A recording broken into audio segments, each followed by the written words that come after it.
A very good morning and welcome to our daily devotion. இன்னைக்கு நம்ம பார்க்க போகிறது Proverbs chapter 27 verse 23 to 27. So திரும்பி சொல்ல Proverbs 27வது அதிகாரம் அதில் 23லேருந்து 27வது வசனம் வரைக்கும் பார்க்க போகிறோம். ஸோ இதில் ஒரு சின்ன சம்மரியாக சாலமன் எதை பற்றி சொல்கிறாங்கன்னா ஒரு அட்டென்ஷன், அது என்னது attention to details and attention to responsibilities. So இது சம்மரியாக பார்க்கும்போது அவர் என்ன சொல்கிறார், சொத்துகள், நம்மளுக்கு இருக்க செக்யூரிட்டி, நம்மளுக்கு இருக்கிற எல்லா பிளெஸிங்ஸ் எல்லாம் நாட் கேரண்டீட் ஃபார் எவர்னு சொல்கிறாரு.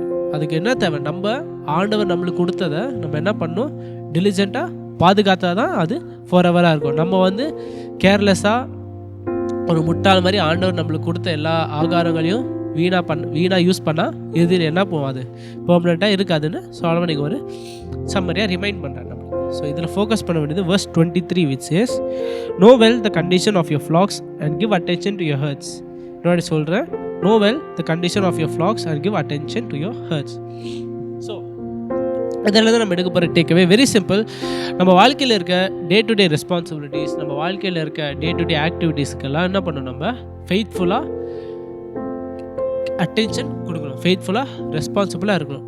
அதாவது விசுவாசத்தோடு நம்ம செய்ய வேண்டிய எல்லா வேலைகளையும் நம்ம முழு விசுவாசத்தோட முழு உள்ளத்தோட செய்கிறது ரொம்ப முக்கியம்னு சொல்கிறாரு. ஸோ ஃபார் எக்ஸாம்பிள், ஒரு ஆட்டை மேய்க்கிற ஒரு ஷெப்பர்டு, ஆட்டை மேய்க்கிறவர் ஒரு ஷெப்பர்டு ஒரு நாள் 200 ஆடுகளை கூட்டிகிட்டு போகிறான்னு வச்சுக்கோங்க. ஒரு ஆள் கூட்டிகிட்டு போயிட்டு வந்துட்டார், ரிட்டர்ன் பண்ணிட்டார் எல்லா ஆடையும்.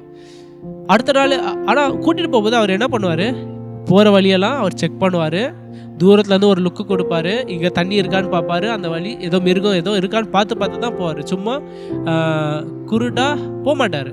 So you will keep check பண்ணிட்டு தான் போகிறார். சரி, அடுத்த நாள் போனாலும் என்ன பண்ணுவார், அவர் செக் பண்ணுவார்.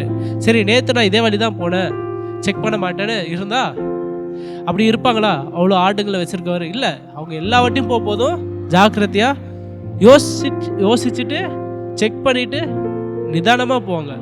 சரி, நேற்று நான் போயிட்டு வந்த வழி தான் இது, நான் இல்லை 1 வருஷம் இதே வழி தான் போயிட்டுருக்கேன், எதுவுமே நடக்கலைன்னு ஒரு நாள் கேர்லெஸ்ஸாக இருந்துட்டு அந்த ஒரு நாள் திடீர்னு ஏதோ ஒரு வைல்ட் அனிமல், ஏதோ ஒரு உல்ஃபோ இல்லை ஒரு கரடியோ அந்த வழியாக வந்தால் என்ன ஆகிடும், அவங்க கேர்லெஸ்ஸாக இருந்ததால முடிஞ்சிடும். ஆனால் அவங்க அப்படி பண்ண மாட்டாங்க. பிகாஸ் ஷெப்பர்ட்ஸ் ரொம்ப கேர்ஃபுல்லாக இருப்பாங்க.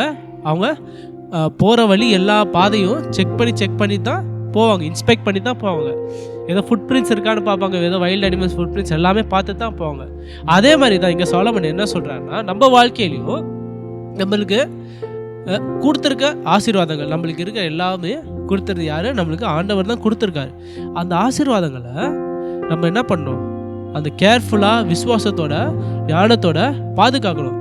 சரி, இத்தனை வருஷம் இருந்ததேன்னு நம்ம ஒரு பின்னாடி ஸ்டெப் எடுத்து கேர்லெஸ்ஸாக இருந்துட்டா எல்லாமே இழக்கிறது யார் தப்பு, அப்புறம் நம்ம தப்பு தான். ஏன்னா நம்ம தான் என்ன பண்ணோம், அதை லைட்டாக எடுத்துக்கிட்டோம். ஆண்டவர் இத்தனை வருஷம் கொடுத்துட்டாரேன்னு நம்ம லைட்டாக எடுத்துக்கிட்டோம். அது யார் தப்பு, நம்ம தப்பு. ஸோ சாலமன் நீங்கள் என்ன ரிமைண்ட் பண்ணுறாங்கன்னா, அந்த ஷெப்பர்டு மாதிரியே, ஷெப்பர்டு என்ன பண்ணுவார், அவ்வளோ வருஷமும் அந்த வழி போனாலும் எப்போவுமே செக் பண்ணுவார், இங்கே மிருகம் இருந்திருக்கா இல்லை எனி சயின்ஸ், ஓகே ஒரு மிருகம் இந்த மாதிரி ஏதோ அறிகுறி இருக்கான்னு பார்த்து தான் போவாங்க ஆட்டுங்களை கூட்டிகிட்டு. இல்லைன்னா என்ன ஆயிடலாம், அவங்க ஆட்டுங்களை இழக்கலாம். அதே மாதிரி தான் நம்மளும் என்ன பண்ணணும், ஆண்டவர் நம்மளுக்கு கொடுத்துருக்க ஆடுகள் தான் நம்மளுக்கு பிளெஸ்ஸிங்ஸ். அந்த பிளெஸ்ஸிங்ஸை நம்ம என்ன பண்ணணும், ஜாக்கிரதையாக முழு உள்ளத்தோட ஜெபத்தோட பாதுகாக்க வேண்டியது நம்ம பொறுப்பு. அதுக்கப்புறம் நம்ம கேர்லெஸ்ஸாக இருந்து இழந்துட்டா அது நம்ம ஆண்டவர் மேலே பழி சொல்லக்கூடாது. அதோட தவறு யார் மேலே வரும், நம்ம மேலே தான் வரும். So that is what I want us to take away. ஒரு சின்ன prayer. Loving Father, thank you for this wonderful devotion, Lord. Give us the wisdom to be attentive to all the blessings that you've given us, and give us the